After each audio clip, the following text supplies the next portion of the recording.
Assalamualaikum warahmatullahi ta'ala wabarakatuh. Alhamdulillah alladzi at'amana bi ni'matil iman wal islam wa hiya a'dhamun ni'am. Asyhadu an la ilaha illallah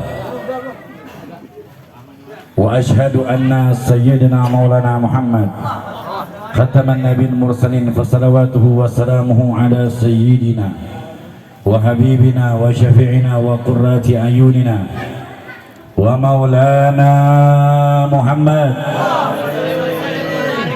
Allahumma salli wa sallim ala sayyidina Muhammad sahibul tat wal mi'rad wal buraq wal dafil bala wal waba wal marad wal alam jismuhu taharun mu'atharun munawwarun man ismuhu maktubun marfu'un mawdu'un ala lawhi wal galam samsid duha badid duja nuril huda misbahil dhalam Abi Qasim Sayyidil Kaunain wa Asrafis Sakalain Sayyidina wa Maulana Muhammad Nabil Arabi wal Ajam mahbubun inda Rabbil Masriqin wa Maghribin. Ya ayyuhal mustaquna li nuri jamali sallu alaihi wa sallimu taslima. Allahumma salli wa sallim wa barik alaihi. Allahumma salli ala Sayyidina Muhammad Abdul Azhar Kutil Ahmar wa Nur al-Ahdhar bisir akbar. Allahumma aslih ummata Muhammadin sallallahu alaihi wasallam amin. وفرج عن أمتي محمد صلى الله عليه وسلم وارحم أمة محمد صلى الله عليه وسلم وانشر وأفت وأيد نهجة الوطن بحق محمد صلى الله عليه وسلم. أما بعد فقال الله تعالى في القرآن الكريم واصدق القائلين بسم الله الرحمن الرحيم قل بفضل الله وبرحمته فبذلك فليفرحون. وقال أيضا وما كان الله يعذبهم عن تابهم وما كان الله معذبهم وهم يستغفرون. وقال نبينا محمد صلى الله عليه وسلم الغنيمة المجالس ذكر الجنة.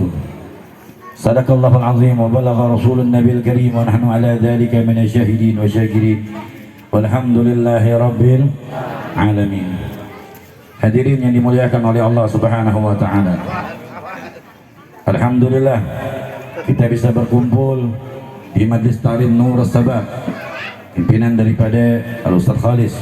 Kita doakan beliau panjang umur, sehat afiat, berikan keberkahan selalu oleh Allah Ta'ala, berikan ilmu yang manfaat, amin ya rabbal alamin. Tidak lupa juga guru kita, orang tua kita Kiai Haji Nurmansyah Abdullah, kita doakan guru kita dipanjangkan umurnya, amin, sehat walafiat, diberikan ilmu yang manfaat.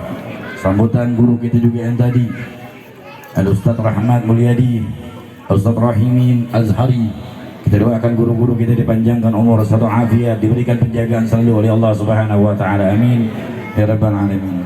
Hadirin hadirat, para kiai, para asatid, para habaib yang Al-Fakir tidak sebutkan namanya satu persatu, tetapi tidak mengurangi rasa hormat Al-Fakir kepada beliau-beliau. Dan tidak lupa juga kepada hadirin hadirat yang hadir di ini majlis peringatan Maulid Nabi Muhammad sallallahu alaihi wasallam. Dengan kita berkah baca rotib maulid yang tadi kita baca, mudah-mudahan segala urusan hajat kita dikabulkan oleh Allah Subhanahu wa taala, amin. Yang punya masalah diselesaikan masalahnya, yang punya utang piutang diselesaikan utang piutangnya, yang punya masalah diselesaikan masalahnya. Dan kita berharap kepada Allah Ta'ala, datang kita dari rumah penuh dengan dosa, hadir di ini majlis, pulang Allah hapuskan dosa-dosa kita. Dan berkumpulnya kita di ini tempat di akhirat, mudah-mudahan Allah kumpulkan kita masuk surga bersama Nabi Muhammad, amin ya rabbal alamin. Hadirin yang dimuliakan oleh Allah Subhanahu wa taala, alhamdulillah kita bisa ngumpul bareng-bareng di ini majlis. Ini zuhirnya kita yang pengen, zuhirnya kita yang pengen, bapak-bapak, ibu-ibu. Hakikatnya Allah yang gerakin kita, Allah yang milih kita di antara manusia yang lain. Allah pilih kita di antara umat Nabi Muhammad yang lain. Allah pilih kita di antara umat Rasulullah yang lain. Buat apa Allah pilih kita menuju di ini tempat? Agar kita mendapatkan rahmat naungan dari Allah Subhanahu wa taala. Dan ini pilihan dari Allah Ta'ala. Bisa aja saat ini kita dikasih sakit nggak bisa datang. Bisa aja kita punya masalah yang besar sampai kita berhalangan buat hadir di ini tempat. Tapi Allah masih cinta begitu. Allah sayang begitu. Allah punya perhatian besar begitu. Allah gerakkan zahiriyah kita, Allah gerakkan sanubari kita untuk datang di ini tempat agar kita mengingat Allah, berselawat kepada Nabi Muhammad, memuji nama Nabi Muhammad, mengagungkan Nabi Muhammad, mengadakan peringatan Maulid Nabi Muhammad, agar nanti di akhirat apa yang dikerjakan oleh kita, yang dikumpulkan oleh kita di saat ini, mendapat rahmat naungan oleh Allah Ta'ala di akhirat menuju surga Allah Ta'ala.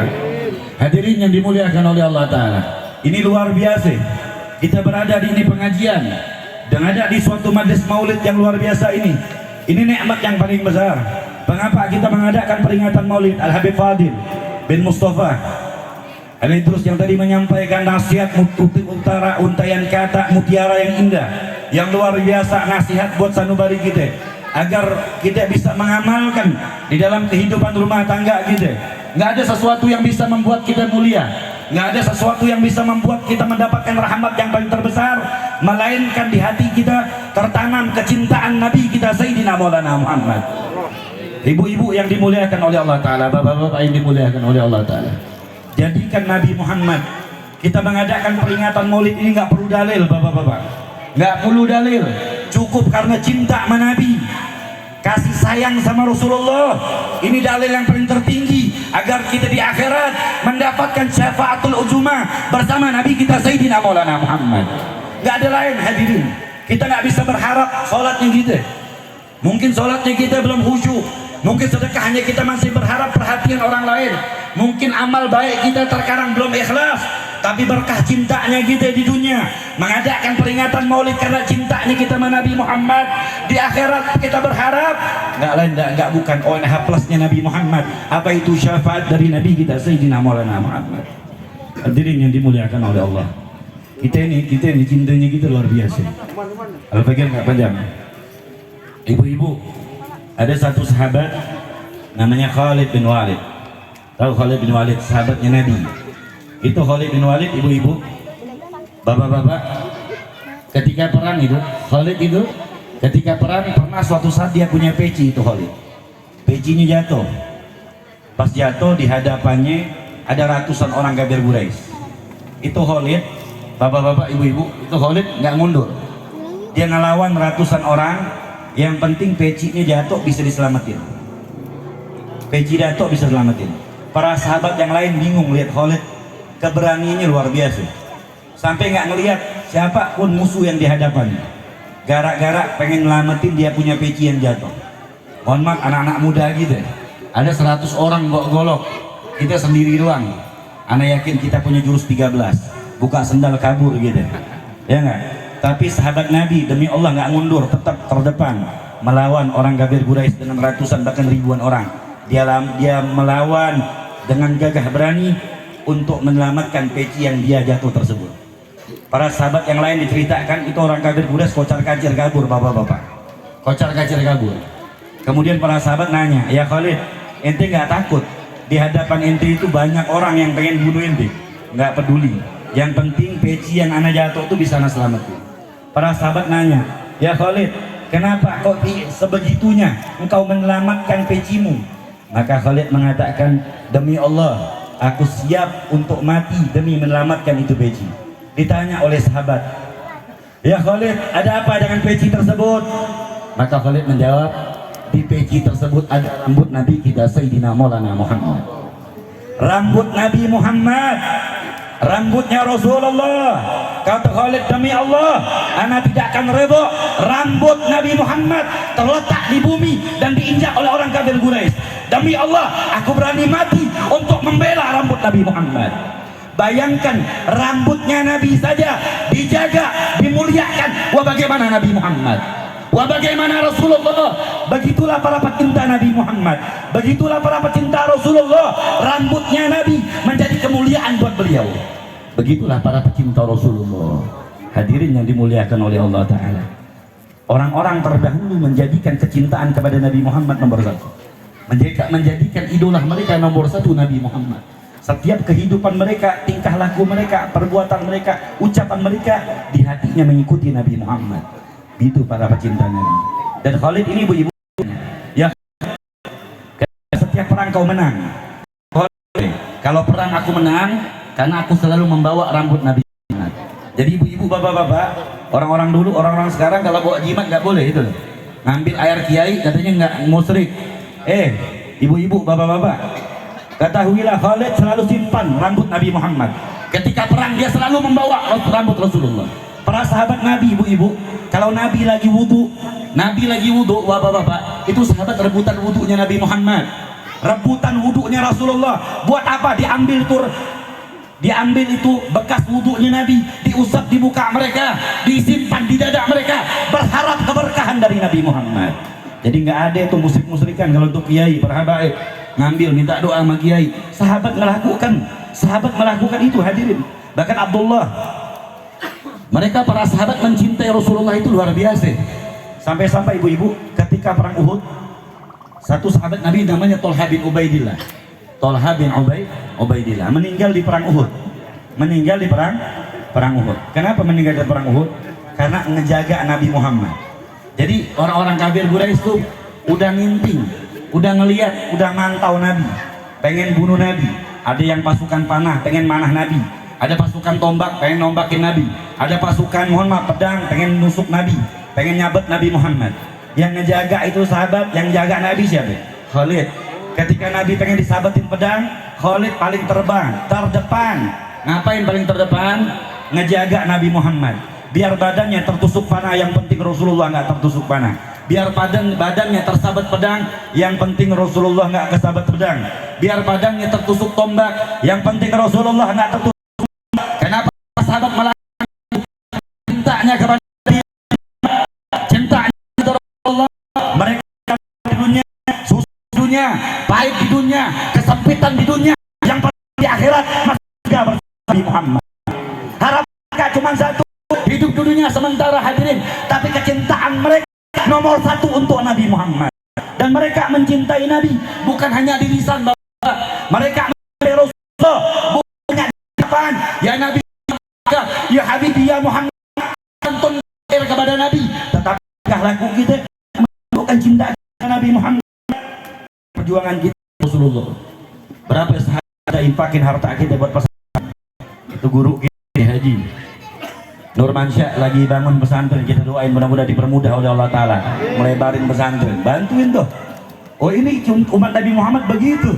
Sahabat tuh luar biasa, bapak-bapak. Mereka berjuang buat Rasulullah. Sampai Tolha bin Ubaidillah, bapak-bapak, meninggal menjaga Nabi Muhammad. Ibu bapak yang dipermudah oleh Allah, Tolha bin Ubaidillah. Perang Uhud, Badar, paman namanya Ja'far At-Tayyar. At-Tayyar itu hati-hati ibu-ibu, artinya burung. Kenapa dibilang burung? Karena kedua tangannya putus. Kenapa kedua tangannya putus? Gara-gara cuman memegang bendera La ilaha illallah Muhammadan Rasulullah. Ketika perang Badar, ibu-ibu, bapak, itu perang Badar, itu jangan sampai bendera itu tumbang. Nih paman Nabi ngejaga bendera, jangan sampai tumbang, karena itu kemuliaan umat Nabi Muhammad, kemuliaan umat Islam. Maka bendera tersebut dijaga oleh Ja'far At-Tayyar ketika perang Badar. Mohon maaf, orang kafir Quraisy memotong tangan Ja'far At-Tayyar sebelah kanan, ibu-ibu. Ketika terpotong sebelah kanan, bendera mau tumbang, dipegang lagi sebelah kiri, hadirin. Dipegang lagi sebelah kiri. Sebelah kiri diputusin lagi oleh orang kafir Quraisy. Ja'far At-Tayyar kedua tangannya dia pegang di sikunya, hadirin. Sikunya dipegang, Ja'far disabetin dan tetap tumbang, hadirin. Demi mencintai Allah dan Nabi Muhammad, Ja'far disingkirkan, dibawa ke tepian. Ja'far dibawa ke tepian, ibu-ibu. Dibawa ke tepian, disuruh minum. Dan ketika disuruh minum, apa jawaban Ja'far, ibu-ibu, bapak-bapak? Dia mengatakan, wahai sahabat-sahabatku, aku tidak akan mau minum. Para sahabat menanya, kenapa kau tidak mau minum ya Ja'far? Dalam badanmu penuh dengan sahabat, kedua tangan putus, kau minum ini air. Apa jawaban Ja'far At-Tayyar? Demi Allah, aku saat ini lagi berpuasa, hadirin. Beliau masih menyempatkan untuk berpuasa. Begitulah para pecinta Nabi Muhammad, masih berpuasa. Sampai sahabat mengatakan, ya Ja'far At-Tayyar, engkau dalam keadaan sakit parah, dilehkan umat puasamu, kau bisa puasa di lain waktu, kau bisa mengkodok puasamu. Kata Ja'far At-Tayyar mengatakan, demi Allah, aku tidak akan minum air, aku tidak akan mau berbuka Aku tidak akan membatalkan airku. Aku akan minum di surganya Allah. Aku akan berbuka di surganya Allah. Nabi Muhammad. Begitulah pecinta Nabi Sayyidina Maulana Muhammad. Bayangin, lagi sakit, tangannya terpotong, masih sempat puasa. Kita ini puasa aja susahnya luar biasa. Tangan kagak sakit, nggak meriang. Kadang-kadang buat kita melaksanakan puasa Senin, buat kita puasa, mohon maaf, Nabi Daud alaihissalam, kita berat melaksanakan hal seperti itu. Para sahabat, para pecinta Nabi dahulu, mereka dalam keadaan perang masih sempat untuk berpuasa. Hadirin, mereka lakukan itu karena cintaknya dengan Nabi kita Sayyidina Maulana Muhammad. Begitulah para pecinta Nabi Muhammad. Dan hadirin dimuliakan oleh Allah Ta'ala, para sahabat mencintai Nabi. Para sahabat mencintai Nabi, ibu-ibu, luar biasa. Bukan hanya berjuang doang, harta mereka infakkan di jalan Allah. Abu Bakar Siddiq berapa banyak dibebaskan budak. Sayyidina Abdurrahman bin Auf, setiap sedekah itu bisa ribuan kuda, ibu-ibu. Ini Abdurrahman bin Auf sahabat Nabi, kalau sedekah itu, sedekah kuda itu bisa 1000. Sekarang satu kuda 30 juta, dikali 1000 berapa, ibu-ibu, bapak-bapak? Itu sahabat Nabi. Ini yang namanya cinta Nabi Muhammad, pecinta Rasulullah. Al-Imam orang dulu bukan hanya berjuang, ibadahnya banyak, sholatnya banyak, puasanya banyak, berbuat baiknya banyak, tahajudnya luar biasa, sedekahnya luar biasa, baca Qurannya luar biasa. Al-Imam, mohon maaf, Sayyidina Utsman bin Affan. Tahu Sayyidina Utsman, khalifah, seorang sahabat Nabi, salah satu menantunya Nabi Muhammad. Siapa Sayyidina Utsman? Itu Sayyidina Utsman, bapak-bapak, setiap malam sholatnya dalam kitab Nasail Ibad, dalam kitab Qawaid. Sayyidina Utsman itu setiap malam, ibu-ibu, sholat malamnya 2 rakaat hatam Al-Quran. 2 rakaat hatam Al-Quran. Kita mau tanya, siapa yang malam hatamin Quran? Sayyidina Utsman semalam 2 rakaat hatam Quran. Kita sholat sama Sayyidina Utsman, besok udah nggak berani lagi. Kenapa? Kita aja bulan puasa nih terawih nyari jadwal imam. Kalau imam cepat ke musola semua, imamnya lama pindah ke masjid. Itu gitu. Sayyidina Utsman semalam, ya Allah subhanallah, semalam ibu-ibu, bapak-bapak, sahabat Nabi, tabi'in, cucunya dan kitab Sarah ini karangan Abi Abdullah bin Allah disarahkan oleh Abi Ahmad bin Zain Al-Habsyi, menceritakan kegiatan ibadahnya orang-orang dulu. Al-Imam Ali Zainal Abidin bin Husain bin Ali karamallahu wajhah, anaknya Sayyidina Husain, punya bapak namanya Sayyidina Ali. Sayyidina Ali Zainal Abidin dibilang As-Sajjad. Kenapa As-Sajjad? Orang demen sujud. Itu Imam Ali Zainal Abidin, bapak ibu, sholatnya semalam 1000 rakaat. Sholat 1000. Nah, kita mau tanya berapa semalam gitu. Ini baru pecinta Nabi Muhammad. Ini baru pecinta Rasulullah. Semalam 1000 rakaat. Pagi harinya matanya bengkak, ibu-ibu. Ngapain? Main gaple? Bukan. Main catur, lu meja kan. Orang dulu nangis. Nangis kenapa? Masih merasa dengan 1000 rakaat masih merasa belum tersebut masuk surga Allah Ta'ala. Ali Zainal Abidin itu ibu, setiap bapak-bapak setiap malam mikul gandum. Ngapain mikul gandum? Ngebagiin sembako setiap pintu-pintu bagi miskin. Setiap malam. Kenapa dia lakukan setiap malam? Karena takut orang lihat. Dia umpetin setiap malam di sedekah sir namanya. Sedekah sir tutfi'u ghadabi. Rahasia itu bisa meredam murkanya Allah Ta'ala. Udah buatnya 1000 rakaat, setiap malam bagiin sembako di pintu bagi miskin. Paginya mata menangis, merasa ibadah tersebut merasa belum pantas masuk surga Allah Ta'ala. Al-Imam Abu Hanifah, Imam Abu Hanifah gurunya Imam Malik. Imam Malik punya murid Imam Syafi'i. Imam Syafi'i punya murid Imam Hanbal. Imam Ahmad bin Hanbal punya murid Imam Bukhari. Imam Abu Hanifah, ibu-ibu, semasa hidupnya, dari hidup sampai meninggalnya beliau menghatamkan Al-Quran 70.000 kali hatam Al-Quran. 70.000 hatam Al-Quran. Berapa Al-Quran kita? Al-Imam Faqihil Muqaddam Muhammad bin Ali Ba'alawi, setiap hari bapak-bapak 6 kali hatam Al-Quran. Sehari 6 kali hatam Al-Quran. Kita pasan.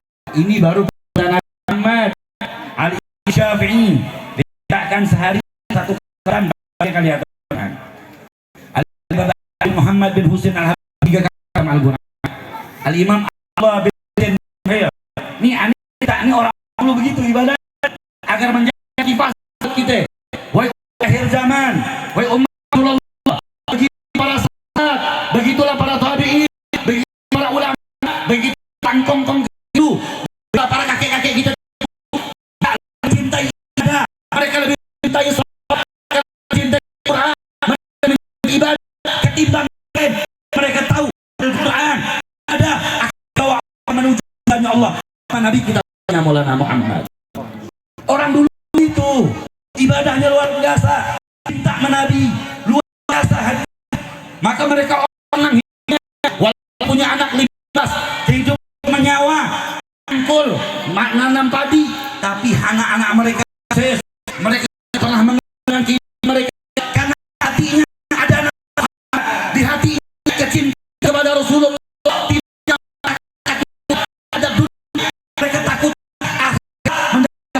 Allah Subhanahu wa ta'ala. Orang-orang itu mesti dipasi Quran. Kan ini Al-Imam Abdullah bin siapa itu Abdullah bin Husain bin Thohir? Punya Al-Imam Habib Muhammad bahnya Al-Habsyi. Muhammad bin Al-Habsyi. Siapa itu? Habib Abdullah bin ulama besar di tarikh. Ini mungkin ibu-ibu bapak-bapak ini gosilah. Ya Amar ya Amar-Rahim ya Arhamar Rahimin farriq 'alal muslim ya Rabb ya itu karangan Abdullah bin Husain Thohir. Ini Abdullah bin Thohir ibu bapak setiap malam setiap baca subhanallah walhamdulillah Allah Allahu akbar 100 sehari baca 100.000 Allah 100.000 salawat Nabi Muhammad 100.000. Ibu-ibu bapak ini pekerjaan ulama-ulama dulu. Pagi hari itu imam istrinya Al-Imam Abdullah bin Husain bin Thohir setiap pagi itu ngapain? Merasin sejadah tuh sejadah lagi ini saja diperasin itu keluar air banyak. Ditanya dari kalangan talim nanya, ya istrinya Al-Imam Abdullah bin Husain bin Thohir itu kenapa ada kalau diperas airnya kena najis, kena kau peras kau jemur? Bukan, kata istrinya Al-Imam Abdullah bin Husain. Ini yang ini air mata suami, ku takut rindu kepada Allah setiap malamnya. Sejadah kita berkapuk di rumah. Begitulah para pecinta Muhammad. Begitulah para pecinta Rasulullah Sallallahu Alaihi Wasallam. Ini yang dimuliakan oleh Allah Subhanahu Wa Taala. Orang-orang dulu, orang-orang tua kita nggak lepas Al-Quran. Kongkong kita dulu nggak lepas Al-Quran. Nenek-nenek nggak lepas Al-Quran di rumah mereka. Rumah mereka di Al-Quran. Rumah mereka dengan baca Al-Quran. Kita lihat lihat anak muda kita banyak buka WhatsApp daripada buka Al-Quran. Lebih banyak buka Twitter, Instagram, jaringan sosial dibanding buka Al-Quran. Lihat orang-orang sekarang lebih dengan handphonenya dia asik dengan Al-Quran. Terkadang ini lebih cemas ketika handphone daripada cemas ketika Al-Quran. Mohon maaf Allah, handphone nggak bisa nyelamatin gitu. Handphone tersebut kita bawa buat ngajarin orang, share-nya dakwah, share nasihat. Kenyataannya nggak seperti itu hadirin. Handphone bisa menjadi bumerang buat kita, tapi bisa menjadi buat kita, tapi bisa manfaat. Di zaman sekarang mungkin banyak menjadi mudarat buat anak-anak muda kita. Anak muda kita lebih asik main mobile daripada baca Al-Quran. Anak muda lebih asik game. Umur 7 tahun udah paham game. Maaf, Nabi ajar kita. Nabi ini dan kita. Ibu aulad salah anak kalian cara kata Rasulullah. Nabi hukum. Kenalkan anak dengan nama Nabi Muhammad. Kenalkan anak kalian sama Rasulullah. Ibu-ibu, bapak-bapak, kebanyakan kita kenalin anak kita sama gadget. Kenalin anak kita dengan game-game. Kenalin anak kita permainan. Film-film bukan menjadi manfaat. Mohon maaf, Nabi ajarin adibuladakum ala salasatil khisal. Kenalkan anak kita dengan cinta sama Nabi Muhammad. Anak bu, kalau dari kecil dikenalkan cinta sama Rasulullah, demi Allah itu anak bakal jadi anak yang itu anak bakal punya perangai yang baik, itu anak bakal berbakti kepada kalian, itu anak ahli ibadah, itu akan menjadi orang yang baik itu anak menjadi karakter yang indah, itu anak bakal punya perangai yang luar biasa. Karena apa? Dari kecil tertanam dengan kecintaan Nabi Muhammad. Keluarnya itu anak mengikuti senyumnya Nabi Muhammad, ucapan itu anak akan mengikuti Rasulullah, perbuatan itu anak karena cintanya Nabi, perbuatan tingkah lakunya mengikuti Nabi Muhammad. Kalau dari kecil anak kita kenalkan dengan film-film yang nggak benar, anak kita lebih kenal artis Korea daripada keluarganya Nabi Muhammad. Anak-anak muda kita lebih kenal dengan Lee Min Ho daripada Rasulullah. Mohon maaf, kadang-kadang anak kecil saking nggak pahamnya, dia tanya, "Beb, anak mau tanya, hebat Superman, hebatan Nabi Muhammad. Kenapa? Karena dari kecil kita kenalin dia begitu. Kenalkan Rasulullah dan anak kita didik gimana Nabi Muhammad. Tadi Habib Fadil udah nyampein gimana Nabi Muhammad. Wa kana sallallahu alaihi wasallam ahsanan nasi khuluqan wa khalaqa. Nabi tubuh perangai doang, bentuk dan indah Nabi Muhammad. Habib Fadil, gimana mohon maaf, Nabi itu dia punya keringat bau minyak. Allah ibu-ibu nggak punya. Nabi Muhammad itu punya belek. Rasulullah tuh nggak punya belek. Nabi Muhammad keluar dari bapak-bapak, Rasulullah kalau keluar dari bayangan bapak-bapak, bayangan selalu nutupin, awan selalu nutupin Nabi Muhammad. Kenapa awan nutupin Nabi Muhammad? Karena matahari nggak mampu melihat wajahnya Nabi Muhammad. Begitulah indahnya Rasulullah bapak-bapak. Bahkan mohon maaf, keringatnya Nabi itu para sahabat kalau Nabi lagi keringatan rebutan keringatnya Nabi. Simpan di botol-botol mereka. Buat apa ya? Dijadi wangi. Karena keringatnya Nabi bau minyak kasturi. Keringatnya kita 3 hari nggak mandi bisa bawa neraka jahanam ini, ya nggak? Tapi Rasulullah dia punya keringat bau minyak kasturi, ibu yang dimuliakan oleh Allah. Orang jelek ngumpul sama Nabi, orang jelek ngumpul sama Nabi Muhammad, itu nongkrong sama Nabi, duduknya sama Nabi. Orang jelek jadi ganteng, ibu. Orang jelek untuk duduk sama Nabi jadi ganteng. Kalau kita nggak, orang jelek kumpul kita jelek itu orang. Nabi Muhammad indah hadirin. Rasulullah punya keindahan yang luar biasa. Saking indahnya Nabi Muhammad. Pernah suatu saat orang-orang Arab, orang-orang pada zaman Nabi, mereka buang air kecil itu disimpan di bejana, Bapak. Disimpan di bejana. Jadi maaf, karena mungkin WC zaman dulu nggak seperti itu, maka mereka kalau kebelet pengen buang air kecil dia simpan di botol atau di gelas. Ada orang kafir pun, orang Nabi keadaan dalam perjalanan jauh nemuin Nabi Muhammad, ibu, bapak-bapak dalam keadaan capek, mungkin nggak ngomong lagi, nggak sempat izin sama Nabi. Mohon maaf, Nabi pengen buat air kecil disimpan di bejana. Itu orang Badui datang di hadapan Nabi, nggak ngomong sama Nabi, dia itu gelasnya, dia minum gelasnya Muhammad. Yang jadi pertanyaan, dilarang, jangan kau minum itu pipisnya aneh, buang kecilnya aneh, jangan ente minum, dilarang sama Nabi. Udah telanjur keteguk ini ibu-ibu, dihabisin oleh sahabat. Kemudian sahabat ngomong sama Nabi Muhammad, ya Rasulullah, demi Allah aku belum pernah lihat air manis dan sesegar ini ya Rasulullah. Aku belum pernah merasakan air sesegar dan semanis ini ya Rasulullah. Itu kencingnya Nabi, air kencingnya kita jengkol. Itu Muhammad. Makanya Nabi ajarin kita, didik anak kita, ajarin anak kita untuk gimana cinta sama Nabi Muhammad. Dengan apa? Ceritakan karakter Nabi, ceritakan biografi Nabi Muhammad, ceritakan keindahan Rasulullah, ceritakan anaknya Nabi Muhammad, agar anak kita tanam hati mengingatkan Nabi Muhammad, mengingatkan Rasulullah, kecintaannya kepada Rasulullah. Ketika anak sah mengikuti kita Sayyidina Maulana Muhammad. Kemudian kata Nabi, wa hubbu nabiyikum wa hubbu ahlil baiti. Kan anak kita cinta sama keluarga Nabi, keturunan Rasulullah. Anak-anak sekarang lebih kenal bola, kenal nama-nama artis, lebih kenal nama-nama artis Korea gitu, tapi lupa dengan anaknya Nabi Muhammad. Siapa istrinya Nabi, siapa orang tuanya Nabi, siapa anaknya Rasulullah, siapa mantunya Nabi Muhammad. Mohon maaf, ajak anak kita kenalkan kepada keluarga Nabi, cinta kepada keluarga Rasulullah, cinta sama zuriyah Rasulullah, agar anak kita punya tuntunan di akhirat, dia akan bisa menyelamatkan kita di hadapan Allah Subhanahu wa taala. Yang ketiga, wa qiraatul Quran, kenalkan anak kita baca Al-Qur'an. Kita nggak mampu titip ustaz-ustaz kita, kiai-kiai kita di kampung, sama les kita kasih, ajar anak-anak kita baca Al-Qur'an, agar anak kita bisa ngedoain kita ketika kita meninggal hadirin. Hadirin dimuliakan oleh Allah Subhanahu wa taala. Ini terlalu panjang lebar ini. Mudah-mudahan ini menjadi manfaat buat Al-Fajr. Di sini bukan nasihat.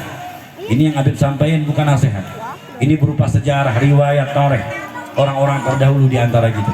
Mereka cinta Nabi, berjuang dengan jalan Allah, menunjukkan kecintaan Rasulullah dengan ibadahnya, dengan perjuangannya. Kita nggak disuruh perang, ibu-ibu, bapak-bapak, kita nggak perang, kita nggak mati-matian, nggak perlu. Cukup mohon maaf, kita baca di rumah kita. Cukup tasbih yang kita baca. Cukup sehari berapa memuji nama Allah. Kalau cinta Nabi Muhammad, berapa sehari kalian menyebut nama Nabi Muhammad? Kalau mengaku nama Rasulullah, berapa sehari kalian berselawat pada Nabi Muhammad? Al-mar'u ma'aman habba. Orang bakal dikumpulin sama seseorang yang cintai. Di dunia kau menjadikan Nabi Muhammad sebagai idola. Di dunia kau menjadikan Nabi sebagai cintamu. Di dunia kau jadikan Nabi Muhammad sebagai orang yang kau cintai. Demi di akhirat kau bersama Nabi Muhammad di surganya. Mohon maaf. Man ahabba syai'an aktsara min zikri. Orang kalau cinta sesuatu maka dia akan sering menyebut sesuatu yang dia cintai. Ibu-ibu kalau pengen cinta sama Nabi, maka banyakin selawat sama Rasulullah. Bapak-bapak, ibu-ibu, ada orang tua nih, ada pengajian gitu, pengajian aneh. Bapak-bapak enggak kayak gitu, orang tua. Itu kita ajarin, mau bisa ketemu Nabi. Gimana di akhirat Nabi kasih kita syafaat. Syafaati di ahlul gabair min ummati. Rasulullah syafaat aku nih buat umatku nanti yang dosa besar. Siapa yang punya dosa besar? Yang di dunia dia melakukan perbuatan maksiat tapi dicinta sama Nabi Muhammad. Tapi dia masih banyak berselawat sama Rasulullah. Di akhirat insya Allah Nabi bakal megang tangannya menuju surganya Allah Ta'ala. Dan ingat, orang-orang dulu tuh ibu, ini ada pengajian kita ajar sehari itu selawat 100 orang. Anak punya kenalan nih, anak-anak kita, anak-anak pengajian kita, itu sehari setiap hari selawat 2000, kadang 3. Dia wajibin kepada Nabi Muhammad 1600 setiap habis maghrib. Setiap habis maghrib diselawat 1600. Paling banyak sehari 3000. Bahkan sehari bisa 6000 selawat Nabi Muhammad. Dan itu udah dilakukan selama 3 tahun ibu-ibu. Udah dilakukan selama 3 tahun bapak-bapak. Maksudnya apa? Kita bisa kalau kita cinta sama Rasulullah. Demi Allah nggak akan lisan kita masih basah menyebut nama Nabi Muhammad. Yang jadi pertanyaan, kita lebih asik ngomongin tetangga daripada salawat Nabi Muhammad. Kita lebih asik ngomongin orang-orang, kejelekan orang dibandingkan kita zikir sama Allah. Kalau kita cinta sama Nabi, keluar dari ini tempat, keluar ini majelis, ya Rabb, gue pengen bersama Rasulullah di akhirat. Gue pengen dapat naungan dari Allah di akhirat. Banyak sebut nama Allah, banyakin selawat sama Nabi, banyakin baca Al-Quran. Insya Allah di akhirat bersama Rasulullah. Insya Allah di akhirat kau bersama Rasulullah di surganya Allah Ta'ala. Amin. Amin.